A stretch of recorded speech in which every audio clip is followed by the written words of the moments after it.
চাওক 6 জনগোষ্ঠীৰ দিশটো আমি বহুত পজিটিভলি আগবাঢ়িছোঁ।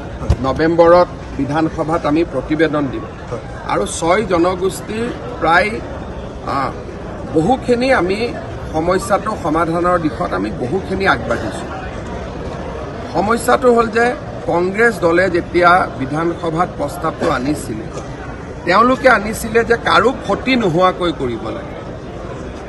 এতিয়া মই এটা ৰিজাৰ্ভেশ্যন পাই আছোঁ, তাত যদি বেলেগ এটা কমিউনিটি আহি সোমাই ক্ষতিটো হ'বই।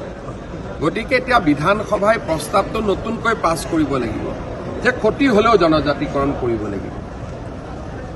এতিয়ালৈকে প্ৰস্তাৱটো আছে যে ক্ষতি নোহোৱাকৈ জনজাতিকৰণ কৰিব লাগে আৰু গতিকে তাৰ মাজত আমি বহুত লানি আলোচনা কৰিছোঁ। কিছু ইতিবাচক হৈছে, কিছু সমাধান হ'ব বাকী আছে।